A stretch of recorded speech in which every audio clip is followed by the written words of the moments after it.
Welcome to another episode of the Slimming Surgeon podcast. I'm your host, Dr. Kandace Kichler. Today, I have a very special guest, Amy Glennie. Hi, Amy. Hi. So, Amy Glennie is an accomplished aesthetic sales consultant and a passionate advocate for business strategy, sales excellence, and all things aesthetics. She holds a Bachelor of Science degree with a double major in biology and Hispanic studies from Mount Allison University in Sackville, New Brunswick, Canada. With years of hands-on experience in the aesthetic space, Amy has developed a deep understanding of high-ticket sales, patient psychology, and business growth. She has consistently ranked as a top-performing, award-winning sales producer at the companies she served, driven by a unique blend of empathy, strategy, and science-backed communication. Amy is deeply committed to empowering others in the industry to succeed by mastering the art of connection, confidence, and conversion. Welcome, Amy. Thank you. Thanks so much for having me. I'm so excited to chat today. Yes, we've got a laundry list of topics related to sales, which I think is going to apply not only to those of my listeners who are in like aesthetics or aesthetic sales or plastic surgery, but also just people like in the business world in general, right? Yeah, I'm very excited. We're going to have so much to talk about. And it's definitely your specific niche, everything we're talking about today. The aesthetic industry, connecting with people, helping them feel beautiful. Yeah. Right. So I think one of the pillars of a wonderful experience for a patient or client, like whatever you want to term the person who's your customer, is kind of the consultation and like what really sells. Like, what have you found works, doesn't work? Like, what's your opinion on that? Mm-hmm. Number one is be authentic, be yourself, and connect with the person on a person-to-person level. My favorite thing to say, because it's just the best way to describe it, is I'm like a therapist for our patients, our clients, whatever word you might use, because these people are coming in with vulnerabilities. They're looking for a problem to be solved, right? And so if it's a problem, it's something that's causing them some type of emotion that's more of a negative emotion, right? Like some distress and frustration, self-consciousness. So the number one thing is to connect with them and help them not feel alone and be their advocate, because what we're doing is we are solving that problem for them. And I want them to know, I'm on your team. I'm here to help you. I'm not here to just get your money. Of course we're a business, but I'm here to help you and be your team member and your person to help get you what you're looking for. So the number one thing is connecting and being authentic and just helping them know it's a safe space. Yeah. When you're doing that consultation. I mean, I think both of us do such a good job. I'm going to toot our own horns here, but I think both of us do such a good job connecting because we have like real life experiences ourselves. Like Amy and I both grew up in a very small, like rural town. And now we're living in the big city. And it's like we've both kind of gone through all these different lives within our one life. And so for me personally, I truly, truly feel like I can relate to almost everyone in some way, shape, or form. And I think you're similar, which is what works. Mm-hmm. Exactly. And that's also, you want to be that person that you can talk to anybody on the street and you can find anything to connect over. Like we were talking about being, you're saying it being from the country. Like I can talk to people about 4-H and having chickens. Oh my God, 4-H. I did 4-H, or four-wheeling and, mudding, but also I have family who live in the suburbs. My sister lives in the suburbs. I know suburb lifestyle. I've, lived in different countries, now living here. Right. I think that's a really, helpful thing. Also life experience. But if we don't have that life experience, researching, right? Learning about different types of people and, the things that they're needing, the problems they're needing to get solved. So One of the things so you came from one company, now you're with a larger company, kind of shifting roles somewhat. What's something Mhm. that you learned from maybe previous experiences that has kind of helped you to succeed in the role that you're in now? Yeah. Wow. There's a lot. There's a lot I've learned. I've worked in several different companies. I started out doing sales, actually selling gym memberships. I didn't go to school for business. I didn't go to school learning sales. It's something I actually kind of just acquired. And I did it. I started out with that. And then I went into insurance. And then I went to the aesthetic industry. Now I'm specifically in the aesthetics, plastic surgery type cosmetic surgery. Um, every single industry has, different ways in which you want to approach things. I would say what I've taken in different roles. I mean, like I said, that connection piece is number one. Yeah. That's number one. Um, having knowledge of your product or your service is extremely important. Yes. And having done that service as well is very important. I used Yeah. to work for one of the largest laser hair removal companies in the US. And my favorite thing I would do was during a consultation, I would show them my armpits. Yeah. Like, Yeah. look It at my works. armpits. Look at how Yeah. great they are. And then they're like, oh, I've had people just jaw drop. What? With doing, type of cosmetic procedure, I think that's really important. Mhm. Or, I've done types of facials, laser facials. I've done some types of cosmetic things. And I'm not shy to say that because also that's what a lot of people are doing. That's normal people, every day to day people coming and getting Yeah. this done. Yeah. So I'd say having knowledge, firsthand knowledge of the service, the product, connection is number one. Mhm. Um, and, and then also knowing your numbers. Yeah. So now this is going to be on the separate side. This is kind of like on the back end side of like what we're doing behind the scenes, knowing where you're at as a company and what you're needing to achieve.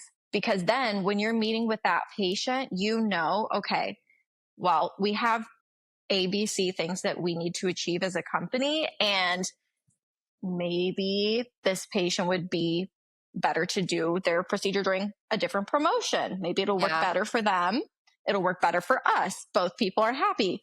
So there's a lot of things that I could say. I think we'd have to just go into the specifics of it, but connection, knowing your product, your service, and knowing what's going on with the business are really important. Right. Kind of speaking on that, like knowing your numbers, we were just Mhm. having a conversation about, certain brands or certain companies tend to always run a special.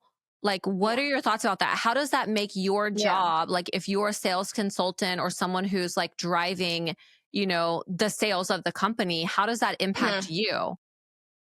Yeah. So we were having this conversation the other day about promotions, and it's kind of like a double edged sword And promotion. promotions for the audience, not like job promotion, but like discounts, like specials, like promos, Prime Day. Like that's where we got on this Prime Day is topic. literally right now. Yes. We Yeah. were talking about Prime Day because, Prime Day, for example, let's use that as an example because it's happening literally right now.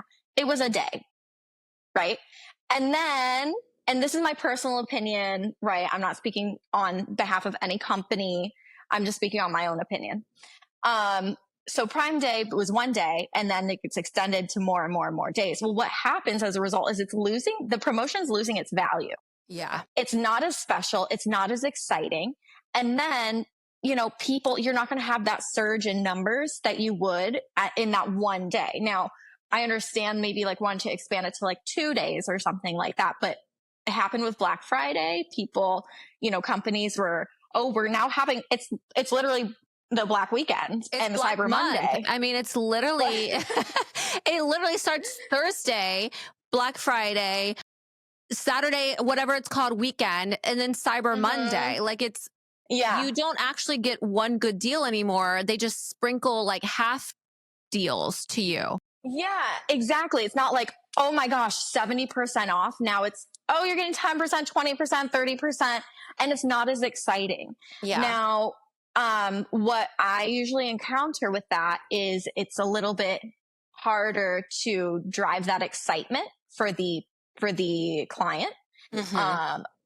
about a promotion if it's not super special. Right. And If they so, see that there's a promotion all the time, then they're just mhm, going to expect that you're giving a promotion, and they're all the immediately time. calculating in their head, Mhm. okay, well, she told me this was $100, but I know I'm going to be able to get it for 80. And then that's their new budget instead of Correct. what the actual value of the product or service is. Correct. Yeah. So my personal opinion is business it's going to go up and down. It's going to be like this. It's never going to be consistently the same. And I feel like a lot of times, you see that big surge and you get so excited. Oh my gosh, we should keep that promo going all the time. Yeah. But then people get used to it. And so actually you just start going back down again. And that's Yeah. the They new want a level. Like promo that's on the the new promo. standard. Yeah. Yeah. And it's like, also, speaking of promo on the promo, what's so important? I was saying the other day is you're not selling the promotion. You're selling the product or the service. And when we're saying selling, yes, we have numbers to hit, but being a salesperson means being that person's helper, being their advocate, Mhm. right? Trusted advisor is a very popular term. Yeah. And it's true, right? So I need to be somebody's trusted advisor, not a promotion seller. Yeah. So, Exactly. so it's promos don't need to be happening all the time. It's okay. Like we need to like show this is the true value of something. And then when a promotion's happening, it's a real promo. It Yeah. is real and it's Exactly. special. And then the numbers will go up and then they're going to go back to normal. But you don't want that promo to be your new normal, because then Right. what else do you provide? Exactly. So I kind of want to get into a little bit of like the actual process of selling because Mhm. obviously you have great experience in it. I have somewhat experience in it. Like, fun fact, I Mhm. also used to sell gym memberships between college and med school. That was my job. While I was waiting to get into med school, I worked at Gold's Gym Max, shout out, Auburn, Alabama. And I learned so much. I worked there in sales. I worked at the Gap in sales. And for me, it was like learning how to connect with people and like look at them eye to eye, understand Mhm. their needs, and like Mhm. meet them in the middle. So, but I didn't have a lot of follow up. Like you do true sales at this point. Mhm. And one of the questions I have is like, how do you follow up with people without Mhm. feeling pushy? Because I think a lot of people Yeah. get very hesitant as someone who's, trying to close a deal or whatever, that they don't want to annoy the people or they don't want to bother them. I mean, at the end of the day, it's your job, but like what's your tactic or what's your thoughts on not feeling pushy? So my favorite thing, number one thing to do is make sure to bring it back to something personal. So what did I uncover in the consultation about that person that maybe we were talking about, we were connecting about? So a really good thing to touch base with them on is like a vacation. So, hi, Suzanne. I'm so excited to be, just chatting with you today. How was your trip to Cabo? Hmm. Blah, blah, blah. Cause you're building that connection. You're building that rapport. You're just having a genuine fun conversation. It makes it fun for me and it Yeah. makes it fun for them because as we all know, it's like, hi, following up. It's like, it doesn't give Yeah. much right now. I will say sometimes you just got to be direct too. Like it's Yeah. a balance. It's a dance. Every part of it's a dance when it comes to follow-ups. Sometimes you're just going to, that person knows exactly why you're calling. You've talked to them 20 times already Yeah. and you're like, hey, just checking in. How maybe they have to talk to their husband. How was it with your conversation with hubby? You know, another thing I like to do is, and this is some advice I had learned from a mentor of mine in a different employer, was come to that call with something to provide, Hmm. right? So maybe it's a different promotion. Maybe it is a special spot was opened up that works Yes. best for their schedule. And that's going to work really well because that's what they want at the end of the day. They're waiting because, I'm going to Europe the first 2 weeks of July. Then my kids have summer camps and this, that, and the other thing. I can really only do this specific day in August. Mm-hmm. That specific day in August comes up. I still haven't heard from them. I've been reaching out, but we just had a spot open up for that. Yeah. Hey, I wanted to let you know that that's available now. Are you still interested in doing this? I know you had expressed, and then I explained, maybe I vocalized to them things they've already told me. They're what I like to call the emotional why, also a term a mentor told me. So the things that are the emotional reason why they want this. I know you really want this because, you know, it's been hard to go out to the beach and not feel confident and want to cover up or deal with razor burn or just feel, self-conscious.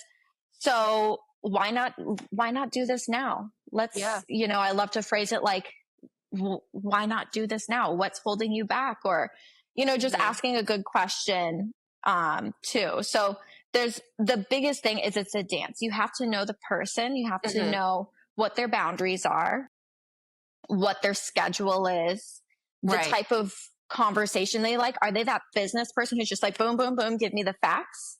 Yeah. And that's it? Or are they like the girl who you want to sit down with and talk about like your ex-boyfriends at the same time as you're talking about your next procedure? Yeah, no, I think that's so true and really valuable information. Like knowing who you're talking to, like you exactly just said. Okay, if you're talking to like some business exec who's working, grinding nonstop from 7 to 5, you don't want to text them at 10:30 in the morning, like, hey, babe, how was your weekend? Just wanting to see if you're ready to book. Like, no, wrong person, wrong tone, like wrong time. And maybe that's the person you should send an email. And with, okay, this is the spot that's open up. This is the price. See, are you available? Block your schedule, and they might just click, okay, let's do it. And then forward to their secretary versus, like you said, the mom or the younger clientele who's got more time where they can have different conversations with you on top of the sales strategy conversation. I love it. We're learning so much. How do you handle objections? Like, what do you do when someone's like, no, I don't want this, or, oh, you're just trying to sell me something? Like, what is your response in those cases?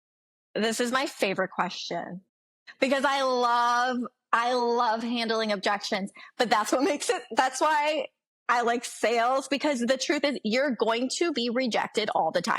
Yeah. So you have to be comfortable with that. Number one, you have to, on the back end, you need to do affirmations. You need to be confident in who you are. You need to, you're amazing, right? So people are going to bring objections to you, and it's not personal at all. Yeah. It's not. But some people don't know that. Some people, when they start going into aesthetic sales or sales of any kind, they might take it personally or get upset. Yeah. No, you can't do that. It's not about you. Right. It's not. Yeah. It's almost like you have to imagine like you're just like a actress or actor for the company. And that's your role during that moment. They're not telling you personally no. They're telling that actor or actress no. I mean, that's how I kind of think about situations like that. Like if I've had to sell something or, people give feedback like, oh, well, yeah, she's great, but she's too expensive. Like, okay, well, that's your opinion. This is, the cost of my service. I know my worth. I know my value. Like, it is what it is. Take it or leave it. Exactly. And that's the technique, knowing your value, right? So when somebody presents that objection, you're not going to just crumble, right? And or be give like, okay, fine, I'll do it for half price. Like, absolutely not. Correct. And so if you're in a company that you're able to negotiate pricing, right? Like you have to be confident not only in yourself, but in this specific service or product. So when they're coming to you with, well, that's because I've always worked, aside from the gym memberships, I've always worked in higher ticket price products and services. Like luxury products. Yeah. So that's what I'm used to. And so I don't try and bring it down, because if I were to bring it down, the price, then I'm bringing down the value of what this product or service is. Right. And there's a reason it costs this much. My favorite saying I don't know who it was I was talking to or what, but because I always like to give credit where credit's due, but don't come to the Mercedes dealership looking for a Honda price and then being Yeah. mad that it's not the Honda price. And Right. if the Mercedes dealership were to lower their price to a Honda price, then it's not Mercedes anymore. No one would It's want not that. special. Why would I Yeah. want that? I mean, so, the reason it has this ticket price, this dollar amount, is because of what it is. And so in those moments, if I might get a pricing objection, I use that as a way to explain how amazing this is, Yes. how Yes. how this is going to be so great for you.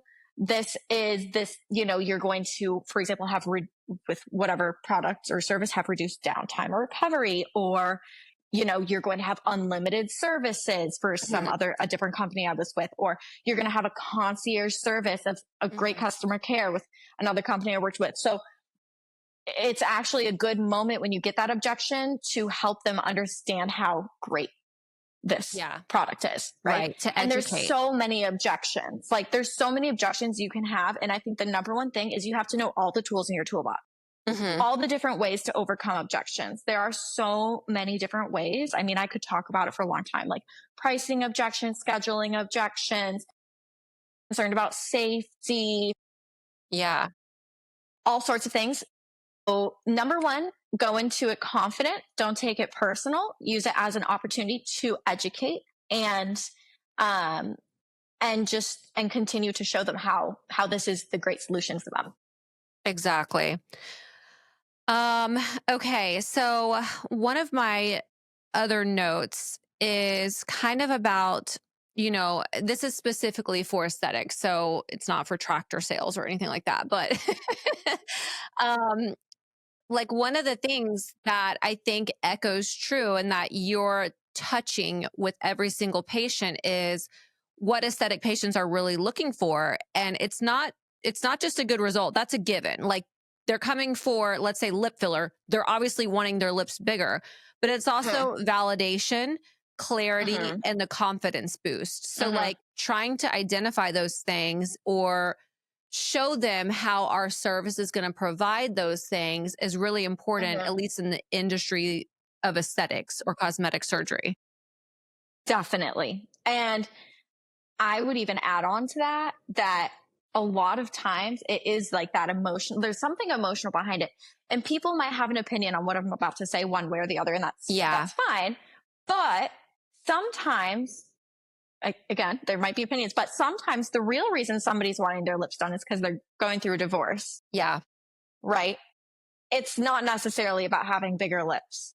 Yeah. It's actually, I'm in a emotionally frustrated moment. I I need maybe something fun, something exciting going on. Yeah. And that's really what we're doing, right? We're Yeah. giving them something to help bring them up in a hard time. Yeah. And I don't think there's anything right or wrong about that. Like for me, I have a Mhm. very neutral opinion about people's why, because I Mhm. truly believe we all have different whys for why we move forward with an aesthetic service or procedure. And some of us are more emotionally attached to that why than others. Like, yeah, someone could come in because they're going through the divorce and they want to look better. And that may actually solve the problem. Boom, done. Mhm. They're happy. They're moving on. Someone else may Mhm. get the procedure done and still feel bad about themselves, but it's not my responsibility to Correct. say yes or no, you can't have something that you're a medical true candidate for, that you want, Mhm. that you have Mhm. consent and informed, information upon. Like, I'm not going to tell you no just because someone else thinks I shouldn't do that because you're going through a divorce. Like, that's silly. Right. Like my own opinions. Yeah. Right. Like, Right. is it true there are people who there might be something emotionally that they can work on externally? Yes. But that's their journey. That's their journey. Yeah. And it's not my decision. Right. I love what you said about like their why. It's their why. As long as, like you said, it's an informed consent decision. You're an adult, you know what you're doing, and you're Yeah. a medical candidate. That's Yeah. no problem. I'm here to help you feel better. Yeah. Right. Exactly. So people can think what they want, but we're just here to help. Yeah. We're like I said, mini therapists. Yes. Yeah. A lot of what we do, in the aesthetic space is helping with confidence, whether it's Mhm. you're coming from a place of very low confidence and you need a little inkling or a little boost, or if you're trying to, become overconfident, none of that is for me to judge. But we are Yes. truly, that is our goal to help in that space and that mindset is the confidence and the feeling good about yourself that just leads to people having better inward and outward interactions with other people. And that's what I love. Yeah. Yeah. Okay. So this is a good question. So how do you think of sales like as a team sport? Um, Yeah. Meaning it's not just you necessarily. You also have to Yes. sell the service, the Mhm. provider, the brand. Like, what are your thoughts on Yes. sales being a team sport? 100%. It's a team sport. I love that question. I used to work in management in prior to what I'm doing now. So it's both in sales and management. And operationally, the business needs to be a well-oiled machine. And every little gear is going to help every other little gear to move, right? So we want everyone to be here to help each other because at the end of the day, it's for the betterment of the business. So when we're having good communication between providers, the salespeople, the operational team, everything's going to go more smooth. So for example, providers, if they are enthusiastic about the product now or service, they don't have to be salespeople, Right. but You don't have to to lie be either. Ethically as right. a physician, if that's the provider, we're not Hmm. lying, but we should, I agree, be enthusiastic. If we truly believe in something, why wouldn't we get excited about it? Sorry, keep going. Right. That's okay. Yeah, no, exactly. Like, if you do this as a profession, right? Like you're doing plastic cosmetic surgery for people, it really helps when that patient sees how excited you are for their journey, right? Mhm. And you don't necessarily need to be upselling them. Obviously as salespeople, we love that, but you don't necessarily have to be upselling them. But like, oh my gosh, you're going to have such a great result. I'm so excited for you, Yeah. right? So that's helping the sales team. Now, sales team, what can we do to help operational team? Communicating with them about new patients, new procedures, new treatments. Like when I worked in laser, hi, we have so and so coming on for a free treatment in 15 minutes because it's Yeah. going to, sometimes it's quick because this person's here now. We're going to get them in for a free treatment. And so, send a quick text, pop into the break room. Hey, I just wanted to let you know, give them a rundown on the person, right? So communicating with them, helping support them as well. So when I was a manager, what's really important is helping your providers.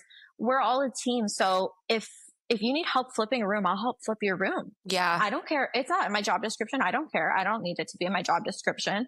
Mhm. What is a part of my job description is being an enthusiastic team player, right? And so like if you need help spraying down the bed, flipping the room, I'm more than happy to help you with that.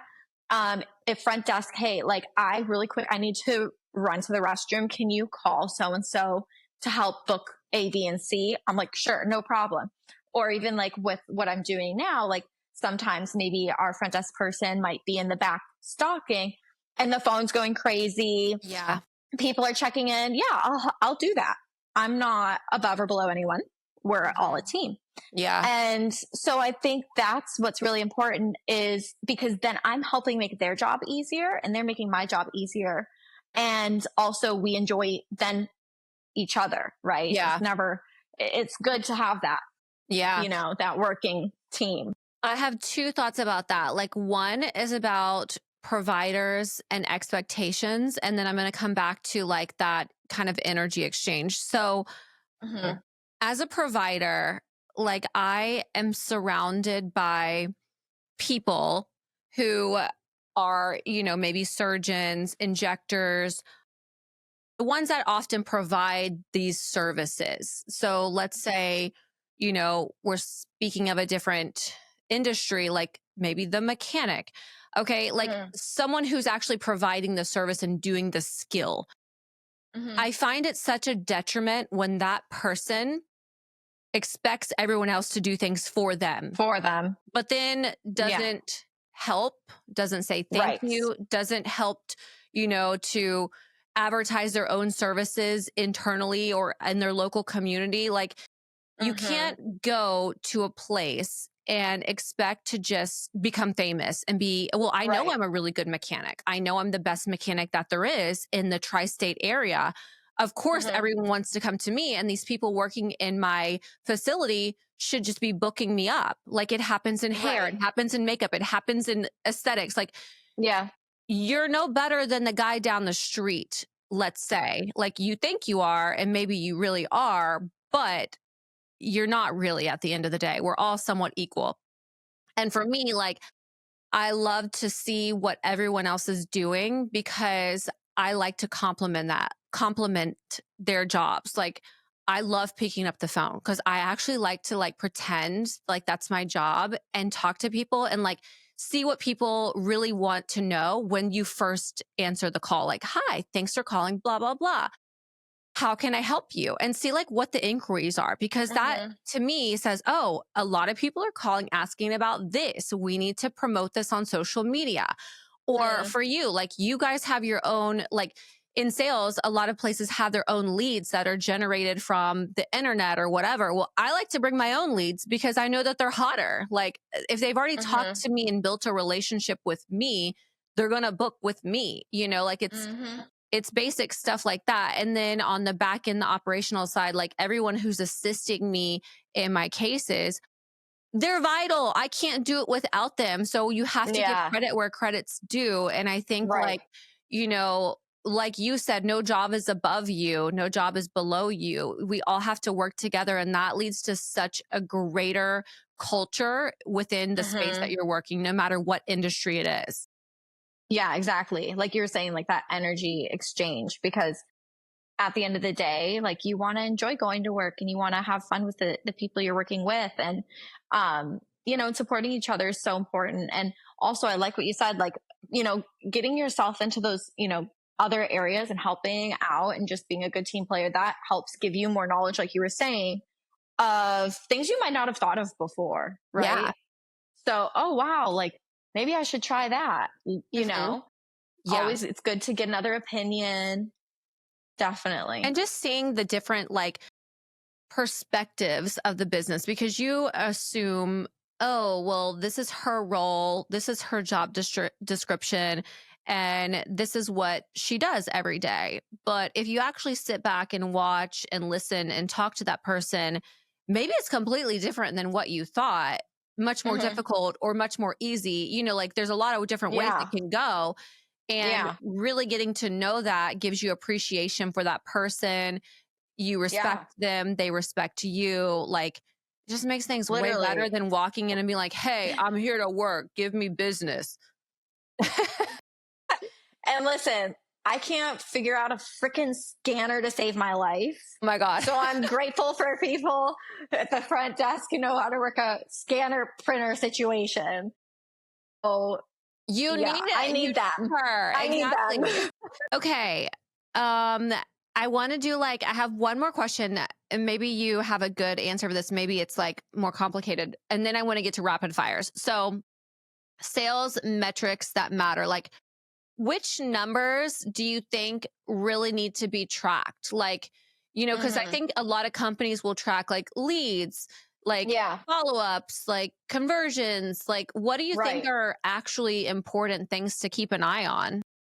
Yeah. So there's going to be multiple metrics depending on where you are in the funnel. So the funnel is going to be essentially you got the biggest part of your funnel, and that's going to be people that you're generating just cold leads, Mhm. coldest of cold leads. They've never even thought of it, never heard of it. Then you've got warmer leads, people who've, they've done some research. Maybe they've submitted an inquiry online. They've watched some YouTube videos. Then we've got the people who are, who've booked a consultation or booked a call. Like maybe it's not a consultation in your business. Maybe it would be a phone call. Yeah. Um, and then that's when you're going to be with the salesperson, and then they're going to be converting you into a client, a patient, a paying person for who's receiving this product or service. So like there's that big funnel, so what I'm going to be talking about in that funnel is specifically the consultations, because that's where I work every single day. So some businesses prioritize, like you're saying, other numbers, KPIs, key performance indicators over other businesses. So these would be, so I'll name a bunch of them, and then I'll kind of talk about which ones, my personal opinion, are important. And also the ones that are important can vary, again, based off of that specific niche business. So we have conversion, which is also known as sold percent or close rate. These are all the same thing. It means of how many people came in, converted, closed one into a paying customer. Yeah. So conversion is a big, obviously it's like what everyone talks about. So we have conversion, we have average sale, or your average like dollar amount, your average procedure, your essentially like once a patient does a transaction or a client, what is the monetary total value of that singular transaction? And then we have volume, total volume. That's going to be how much you're bringing in dollar wise in a specific set amount of time, usually monthly, quarterly, yearly, you're looking at. Then we have things like in aesthetics for consultations, we have show rate, show percent. That's another one. What else? We have so many. We have buybacks. Buybacks, is the word I use. That's for people who left and then they returned, they came back and purchased. That's a percentage that you can use. Let me see, there's so many, right? So those are all pretty important, right? All of them. I worked at a company that valued conversion over total volume, which I understand conversion is very important. And I've also worked at a company that does volume over conversion. There's a few things to this. Like the problem was when they were valuing conversion over the total volume, we would have maybe locations that, okay, you brought in a large volume, but your conversion was low. So then you were maybe as a sales performer, you're not doing as well as others because your conversion wasn't there. But you were bringing in, maybe your average sale was huge. Yeah. Maybe your average sale that month was like 15, 20K, full body of laser hair removal, like tons of lipo, like the biggest packages, but you had a lower conversion. And then you're like, oh, like I'm not, Yeah. So that's a little tricky. I think it's really important that we cause then I think I should finish my own sentence. We should value, I have so many thoughts. We should value like all of these in the same way. Now, because some companies, they're going to weight one more than the other. So I worked at a company where the conversion was weighted 70%, whereas the total volume was only 10%, right? And when that weight happens, that kind of impacts your pay, right? It can impact your commission. It can impact where your business ranks in relation to other businesses in that company, little micro businesses. Yeah. So I think it's really important to essentially think of what that specific business is, what your business needs are, and then weight those things appropriately. Because maybe in a certain market, for example, I'll speak from experience, Miami market. Yeah.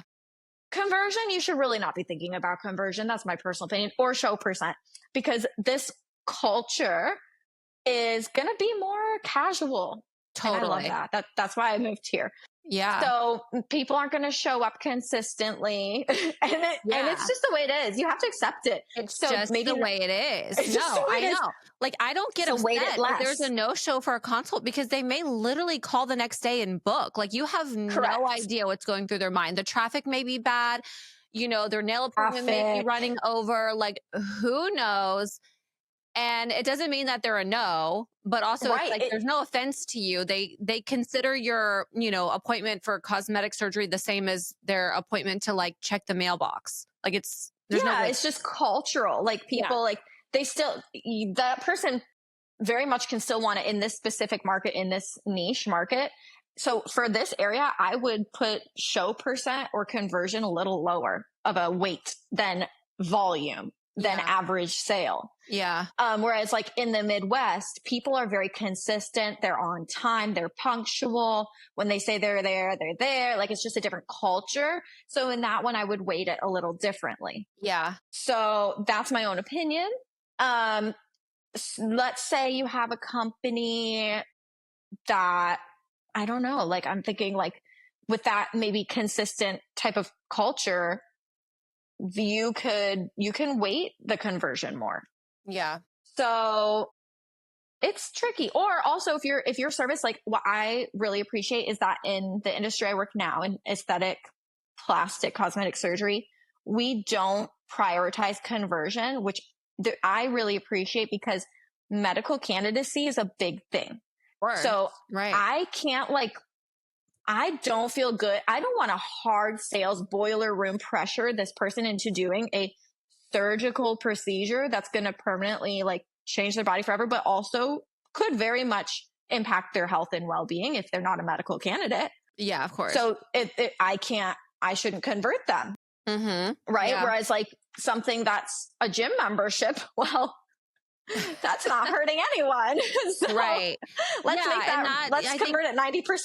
Totally. And I think that kind of also should echo the ethics of the company overall. You know, if a company that's doing something like that, like selling procedures or, you know, services that are, you know, actual physical things, if they're valuing numbers versus, okay, making sure the right candidate's getting the right treatment at the right, you know, time, you have to think about what you're doing. But fortunately, I think a lot of that stuff doesn't really happen anymore.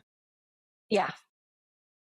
Well, I mean, yeah. Well, not anywhere we know of. Okay. Yeah. Okay. I want to, okay. Well, one other note is that in the kind of speaking to what we talked about earlier, the energy exchange. So like confidence, vibe, and intuition in sales. Do you agree or disagree or have comments about how like mindset, presence, and tone really influence your outcome more than any like script? Hands down. Agree. To the maximum. I mean, think about like when you're trying to do a customer service call with your freaking Wi-Fi router company and they're like giving you that script and you're like, oh, I hate this place. Yeah. Like you don't want to buy from them anymore. You just want to get off the phone. Get off the phone, you know, but or if somebody's talking to me and they're trying to like sell me their Wi-Fi router and they're like chit chatting with me because maybe they kind of learned my personality a bit. I'm like, oh, I like these people. Yeah. Right. Vibe is everything. Vibe is literally everything. I can't even, oh my God.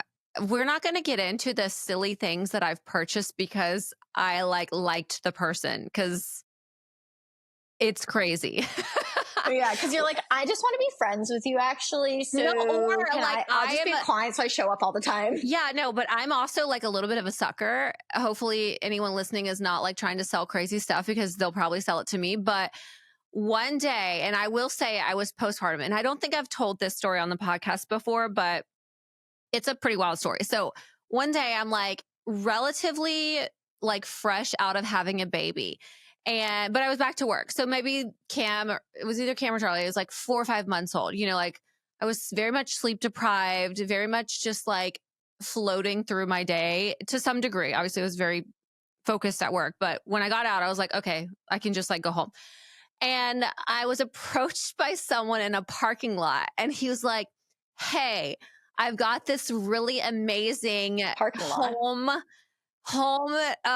sound system for sale. Do you want it? And I'm like, no, bro, like not at all. But then he like pulls up this pamphlet and like shows me, and he's like young, he's hustling. Like, he's like, I really need to make this last sale today. Like, here's the price. This is what it would normally be. I can sell it to you for this. And I'm like, and then he gets to thinking like, I see your car. I'm sure you have a very nice home. Do you have a sound system right now? You probably need a new sound system. And I'm like, my mind's going crazy. And he literally sold it to me. Like I bought it in a parking lot. So the vibe, while anyone else listening to the story would think the vibe is very wrong and that he probably stole that sound system, it made a sale. No, he He didn't. actually He did it was not actually crumble to fraud the too. objection. Okay, like I'll tell the last part of the story. It was actually like a fake sound system. So he sold me the system. No. I take it home to Nick and he's like, "What did you do? Why did you buy this?" My producer's laughing at me, but this is a real story. And I'm like, "Babe, it would look like a good idea. He was super nice. Like, I just want to help the kid out, whatever. It'll be fine." And we couldn't figure out the wiring. Like it was a legit piece of equipment, but we couldn't figure out the wiring. So he shifts it to his cousin who's like younger and good with, mechanical stuff. He opens up the speaker and the people had placed a weight, like a 2-pound dumbbell hand weight within the speaker to make it feel heavier and Oh my more God. substantial. So it seemed like I was really buying this whole system, but meanwhile, all the electronics was stripped from it. Cool. That's a great I story. don't know how we got That's here, but hilarious. the vibe was right. Oh my God. You can sell anything if you've got the right story. Yeah. Um, okay, so let me do some rapid fire questions. Okay, Okay. Amy, are you ready for this? I'm so ready. They're I'm kind of excited. Let's well. This go. this one specifically is not necessarily rapid. Like I think you're going to have a little bit longer of an answer for it. But Yeah. cold call or warm lead? What's more exciting to you and why? Well, I mean, warm lead, of course. Nobody likes cold calling. Okay, but Also, I'm a professional rambler, so I can see rapid fire is going to be a little tricky. I know. Okay, you prefer warm leads. Okay, good. Yes. I mean, Of that course, makes it's sense. going to be more fun. It's like, oh, you've already watched the YouTube video. Yeah. Like, what was your favorite part of the video? Where it's like a cold call. They're like, Who why are the hell are you? you calling Why me are you right calling now? me? Yeah, What? Hi? No. Get hung not up on a million interested. times. You get told F you a lot. I've had Yeah. doors slammed in my face. I used to do like door to door stuff way before the gym memberships. That's fine. You can slam the door in my face. I don't care. But Yeah, right. it's not as fun. It's not as fun. Okay, I agree. All right, number 2. What's one sales phrase you think should never be used in a consultation? That's a good one. I know I should have Oh given you these no. beforehand. That's a load of yeah, I'm gonna need a second. A phrase that should never be used. I know. I want you to think about it. We can come back to it because I feel Yeah, like come back to it because feel like I there need to think definitely about is like something that you and I could come up oh, with there for are that. ones. There are Okay. ones that yes. What about number 3? Okay. Do you have any morning routine? I know you do, but I just want to see if you're going to say it. Do you have any like morning routine must have before like a high stakes sales day?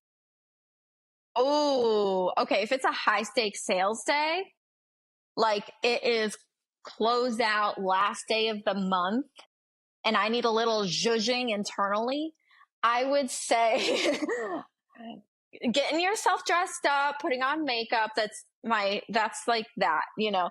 Now, granted, listen, I'm usually exhausted on that day. So maybe that zhuzhing is happening in traffic while I'm driving. Mm-hmm. Maybe, but I would say that and a good cafecito, a little iced coffee, Yeah. like a little like, and then me and my colleague always wish each other good luck. That's a good thing. Yes. So like Yes. number one, I've always done on the big day is get fabulous. Yeah. I knew you were going to say that. Like getting glam, feeling, Yeah. because if you look good, you feel better no matter what. Yes. Like, your makeup's done, your hair's done, you're Yes. wearing a nice outfit. You just present better to others, but you present better to yourself. And that like gives you Mhm. that confidence to make the sales happen. Yeah. Ooh, okay. Number 4. There's one more after this, but I think, well, yeah, you Okay. will tell us number 5 too. Okay. Number 4. Okay. If you weren't in aesthetics, what industry would you sell in? So for the longest time before I was in this, I wanted to be an influencer. Now that I have a ring light on right now. I still have like all my things. Yeah. And that would be selling beauty, fashion, makeup, skincare, Yeah. independently. I mean, Yeah. that's still like a dream of mine. I'd love to be doing something independently. Um, ojalá, Okay, like but I'm God just gonna say may that's still allow. kind of aesthetics. It What is. like You're right. can you think of another Mm, like I feel like I could do like ag related stuff because I have that background. mm. Something that like maybe for animals. I like animals. You do. You I love like. dogs. I love dogs. Maybe something for the environment, but I it feel like doesn't you could do make well in much money. travel too, like travel sales. Travel. Yeah, Yeah. I could see that. Okay. Hmm. This is the last one, and then we may or may not come back to the no question, but Right. biggest sales win of your career so far? Or maybe Mm. like biggest accomplishment, like I got this percent of the company or whatever. Yeah. So I'd say there's like two. I can't necessarily say both. One was like my largest day in laser hair removal, which was, or not, was it my largest day? It was one of my largest days. It was my birthday though, which is why it was like extra like nice. It was my 28th birthday. And I Yeah. had done like 2 or 3 full bodies that day, which is at that company that was like a $15,000 sale. I did like 40 something that day, which was really, it was a great birthday gift.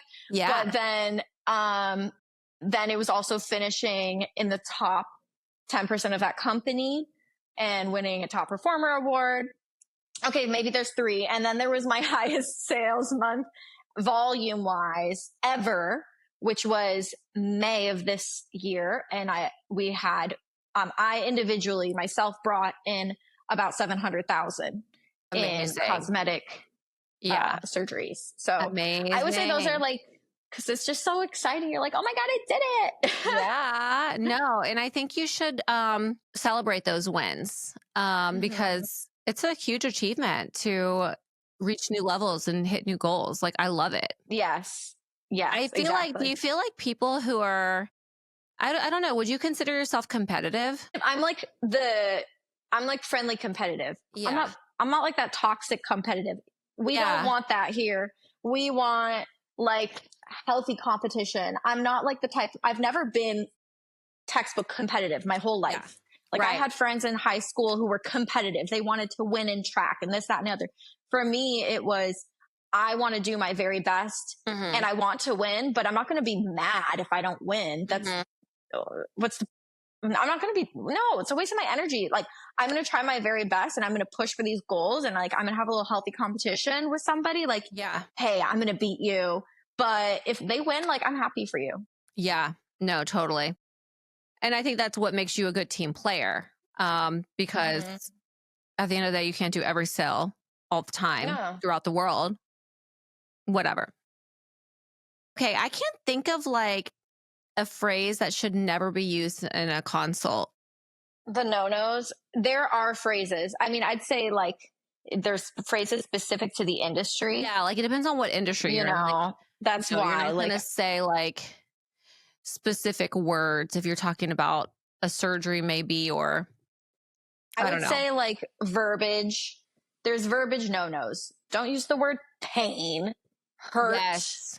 Right. burn. Yeah. Like those are no-nos. Like it, It's very you're bringing the, specific to your industry, I yeah, very think. specific to the industry. Like, yeah, like Yeah. I guess if it was a completely different industry, like you just don't want to use those trigger words is what I'm Yeah. referring to. Like Right. words that you have an anxious patient or an anxious customer, like maybe they're anxious about the result of what you're about to do.